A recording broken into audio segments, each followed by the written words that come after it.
விடாமுயற்சியோட teaser release ஆயிருக்கு. Teaser கட்ல எந்த ஒரு இடத்துலயுமே எந்த ஒரு டைலாக் டெலிவரி எதுவுமே கிடையாது. அனிருத் அவர்களோட மியூசிக் தான் டீசர் ஃபுல்லாவே கொண்டுட்டு போகுது.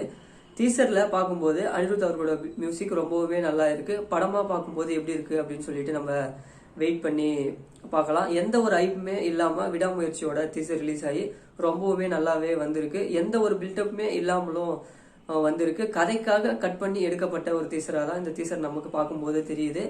அஜித் அவர்களும் அர்ஜுன் அவர்களும் மங்காத்தாக்கு அப்புறம் நடிச்சு வெளியே வர படம் இந்த படம் தான். படம் ரிலீஸ் ஆனதுக்கு அப்புறம் இந்த காம்போ எப்படி இருக்கு அப்படின்னு சொல்லிட்டு நம்ம பார்க்கலாம். த்ரிஷா அவர்களையும் சில இடத்துல டீசர்ல காமிக்கிறாங்க. டீசர்ல வர பெயர்கள் எல்லாமே தமிழ்ல இருக்கிறதால அதுவும் பாக்குறதுக்கு நல்லா இருக்கு. நீங்க டீசர் பார்த்திருந்தீங்கன்னா உங்களோட கருத்துக்களை கமெண்ட் செக்ஷன்ல சொல்லிட்டு போங்க. படம் பொங்கலுக்கு ரிலீஸ் ஆகுதுன்னு சொல்லிட்டு டீசர்ல அனௌன்ஸ்மெண்ட்டும் கொடுத்து